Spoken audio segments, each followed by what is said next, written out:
be your name in the land that is plentiful, where streams of abundance flow. Blessed be your name. Blessed be your name when I bound in the desert place. Though I walk through the wilderness, blessed be your name. Every blessing you pour out, I'll turn back to praise. When the darkness closes in, Lord, still I will say, blessed be the name of the Lord. Blessed be your name. Blessed be the name of the Lord. Blessed be your glorious name. Blessed be your name when the sun's shining down on me, when the world's all as it should be. Blessed be your name.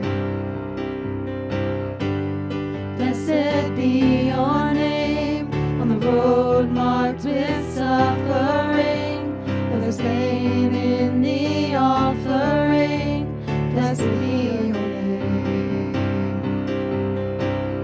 Every blessing you pour out, I'll turn back to praise. When the darkness closes in, Lord, still I will say, blessed be the name of the Lord. Blessed be your name. Blessed be the name of the Lord.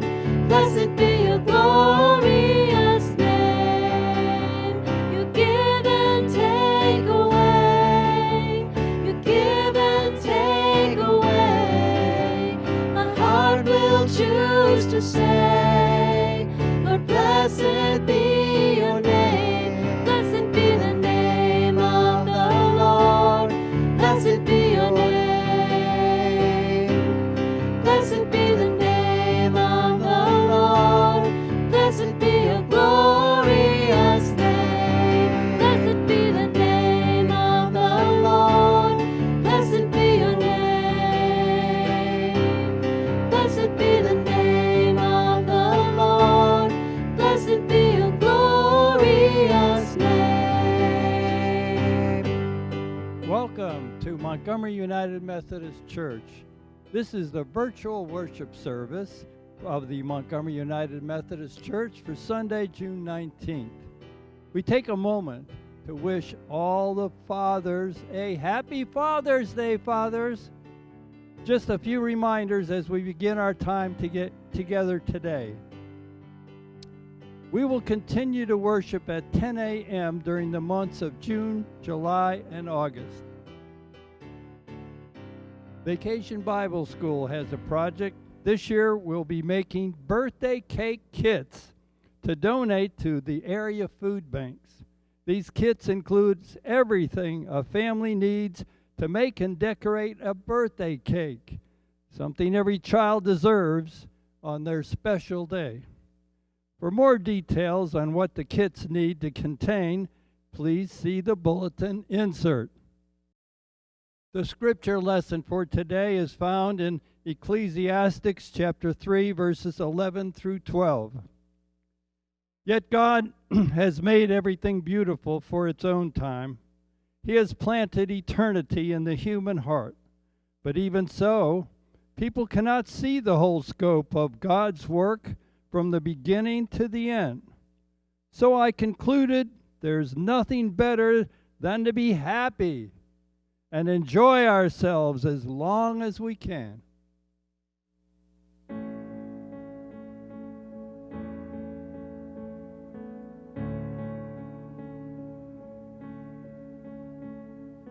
Seems like all I could see was the struggle, haunted by ghosts that lived in my past, bound up up in shackles of all my failures, wondering how long is this gonna last. Then you look at this prisoner and say to me, son, stop fighting a fight that's already been won. Am redeemed. You set me free. So I'll shake off these heavy chains, wipe away every stain. I'm not who I used to be. I am redeemed.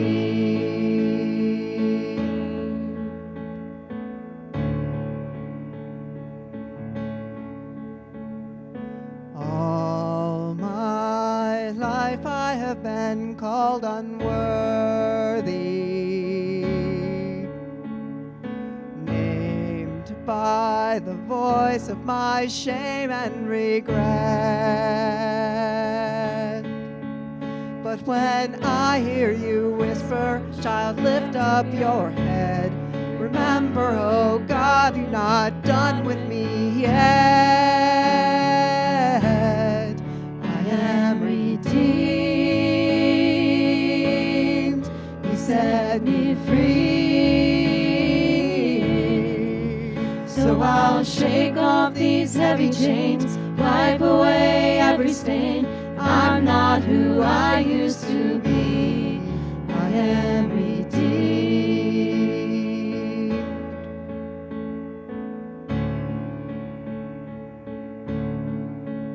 Because I don't have to be the old man inside of me, 'cause his day is long dead and gone. Because I've got a new name, new life, I'm not the same, and a hope that will carry me home. I am redeemed. You set me free. So I'll shake off these heavy chains, wipe away every stain. I'm not who I used to be. I am redeemed. You set me free. So I'll shake off these heavy chains, wipe away every stain. I'm not who I used to be. Oh God, I'm not who I used to be. Jesus, I'm not who I used to be. I am redeemed.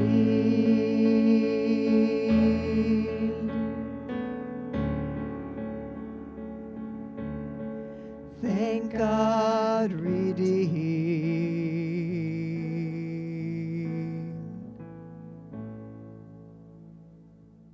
Hi, church.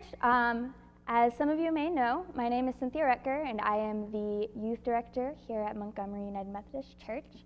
And I am honored to be able to share with you a little bit of who I am, a little bit about the youth program, and I'll be sharing today about how God got me here to where I am serving the youth here at your church. So let's get started. So if you asked me 10 years ago if I thought I would be teaching a youth group and leading a youth group, I'd probably laugh at you. Little 12-year-old me would look at you and be like, absolutely not. I would never do that. I can't even imagine speaking in front of people, period. And being a role model, that sounds a little stressful and no idea what you're even talking about. So I'd probably laugh at you. But here I am. When I was growing up, I grew up in a Christian home with a Christian family. We went to church most Sundays. I went to Sunday school most Sundays. I also attended a Christian school where I would go to chapel every week, and I would also have Bible class that I'd attend almost every day. To say the least, I kind of knew all the ins and outs of all the right answers when it came to faith in Christianity. I felt pretty confident that I knew, that God was real and all the things in the Bible were true. But if you really asked me if I knew what it really meant, I wouldn't be able to tell you. Growing up in my Christian family, we were always super involved in prayer and serving the church and in helping in whatever way we could. However, behind closed doors, my family didn't exactly reflect Christ in the way that it seemed like it should, according to what I knew from all the things the Bible had to say. Additionally, starting in middle school, a lot of the kids in my private Christian school who all said they were Christian often were bullies and not very nice, and oftentimes were sneaking around doing all the things that good Christian kids aren't supposed to be doing. Naturally, as a result of kind of being exposed to this not so genuine side of Christianity, I was questioning, why is it even important to be a Christian? And what does this even mean to know all of these right answers? If no one's really living like the right answers are the right answers. So this left me really confused. I felt really alone, and I didn't really know what any of it meant. So I started kind of searching for answers in places outside of my family and outside of my Christian school. I started going to youth group, and was at a church that was a big church with a big youth group, and I wasn't really sure how I felt about it because I was already going to chapel and Bible class and knew all the right answers, so why would I want to go sit on a random Wednesday night to listen to more of the right answers? But something was drawing me to youth group because I thought maybe I'll actually see what I'm looking for. One thing led to another, and I ended up at the end of 8th grade going on a youth retreat to a little camp in New Hampshire. And I remember very clearly sitting in the back of the room and watching a bunch of the other students that were on this youth retreat as they sang praises to God and as they talked and shared a little bit about their faith, and realizing that the way they were acting and what they were saying was something genuine and something real and something that they believed in their heart, not just something they knew the answers to. And I remember very clearly sitting in the back of that room and looking at them and thinking, that's what I want. That's what I want to have, what they have. I want that. So, thus began my faith journey of learning what all of these right answers really meant and what it really meant to live for Christ and to believe in Jesus. So, there we were at the end of 8th grade, and I committed to really follow Jesus and figure out what that meant. So over that summer, I went on a mission trip and kind of started committing to going to youth group pretty consistently and all of this. And then I started high school. And high school was a time of itself because I was going right back into my private Christian school with kids that didn't really act like Jesus, and go right back to going home to a house life that also didn't really look like Jesus. And it was really discouraging after having such an awesome experience over the summer of wanting to really pursue what it meant to be a Christian, and then suddenly finding myself surrounded in an environment that didn't really support that as much.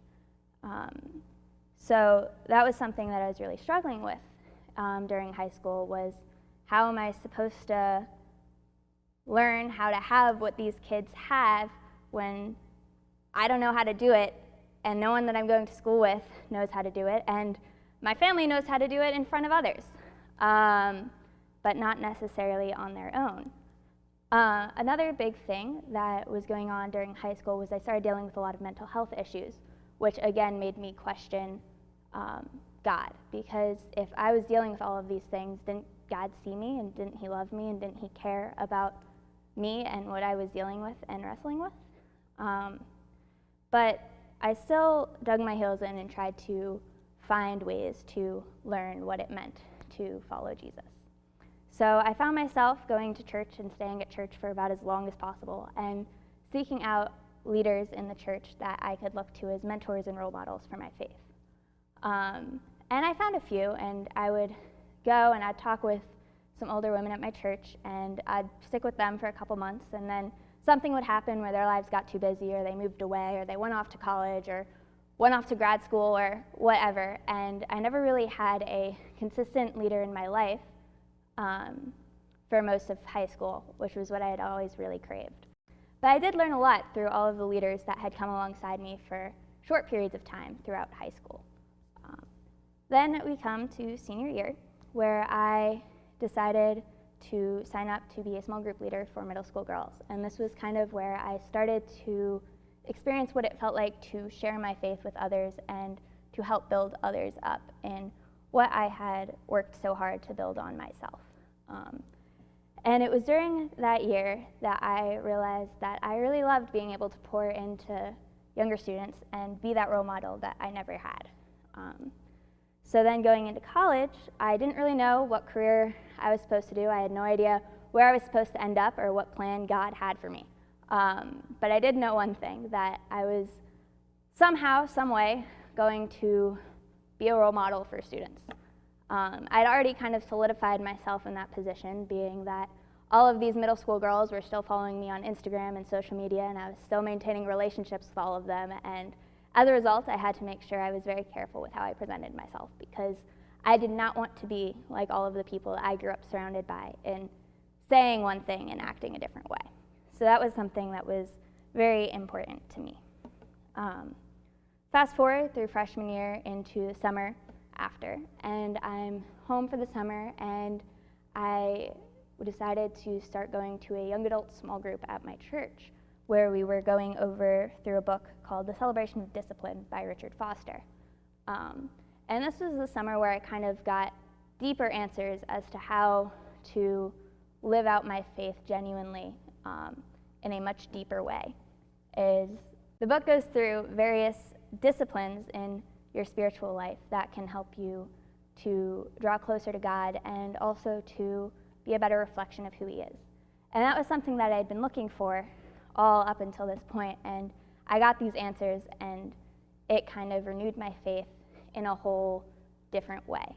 So I was not only passionate about being a leader, but also finding ways to continue to draw myself closer to God.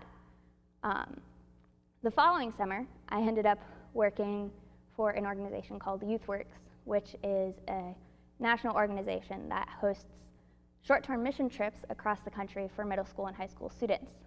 And I was one of the leaders in Rapid City, South Dakota. I was in charge of leading essentially a youth group every evening for each of the churches that came in and sharing with them a little bit of the gospel about who Jesus was and making it applicable in some way. And also in coming up with fun activities for them to keep them engaged and not bored and tired out of their mind after the long day of service that they had had. And it was during that summer that you would expect I would have probably had the most exhausting and difficult summer that would ever happen. But the reality was it was probably one of the most life-giving summers I ever had. And that was kind of where God made it really clear to me that it wasn't just something that I felt that I wanted to do, but it was my calling to be serving middle school and high school students and sharing with them who Jesus is in a way that I never really got to see. So that kind of solidification of this calling that I knew God had on my life is what led me to be looking for jobs in ministry and jobs with youth when I graduated college. And sure enough, God gave me this opportunity here at Montgomery to have exactly the opportunity that I had been looking for, to take all of the things that God has taught me over the years about faith and what it looks like to really serve and love Jesus, and to be able to apply that to being a role model and a mentor figure for students who, much like myself, may be searching for those answers in ways that they are not quite sure where to find them. It's been a huge blessing leading the youth and going through confirmation, teaching them about the foundations of faith and church history and what Jesus looks like and what it looks like to live like Him, and also through youth group being able to watch the students grow and really take their faith and make it their own, especially when just a couple weeks ago we had 8 of them commit to being members of the church and all of that, which has been such a blessing to see. And I guess kind of the big thing from all of this is through my life, I've personally had the opportunity to see how God does, in fact, make everything beautiful in its time, because I had an awful experience in middle school and high school, and now God has given me the opportunity to take those experiences and help me to inspire other students who may be going through similar things, to find God even in the hard times, and to see that He is really working all things together for His good. So yeah, it's been a huge blessing for me, and I hope that the rest of you guys have been able to experience that too. I was walking the wayside, lost on a lonely road. I was chasing the high life, trying to satisfy my soul. All the lies I believed in left me crying like the rain. Then I saw lightning from heaven, and I'll never been the same. I'm gonna climb a mountain, I'm gonna shout about it. I am a child of love. I found a world of freedom, I found a friend in Jesus. I am a child of love.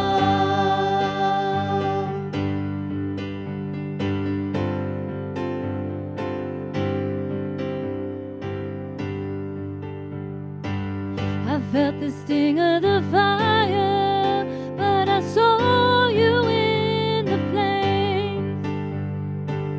Just when I thought it was over, you broke me out of the grave. I'm gonna climb a mountain, I'm gonna shout about it. I am a child of love. I found a world of freedom, I found a friend in Jesus. I am a child of love. Oh yeah, I am a child of love. Nothing can change the way you love me. Nothing can change the way I belong to you. Yes, I do. Nothing can separate. Nothing can change the way you love me. Nothing can change the way I belong to you. Yes, I do. Nothing can separate. I'm gonna climb a mountain. I am a child of love. I found a world of freedom. I am a child of love. I'm gonna climb a mountain, I'm gonna shout about it. I am a child of love. I found a world of freedom, I found a friend in Jesus. I am a child of love. Oh yeah, I am a child of love. Oh yeah, I am a child of love.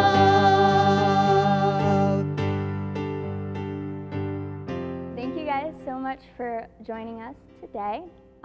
If you guys would just close with me in a word of prayer. Dear Jesus, I thank you so much for today and all that you have to offer us. I pray that you continue to reveal yourself to each of us in your own way, and just that everyone has a blessed week. In your name, amen. Thank you for joining us, and I hope that you have a blessed week.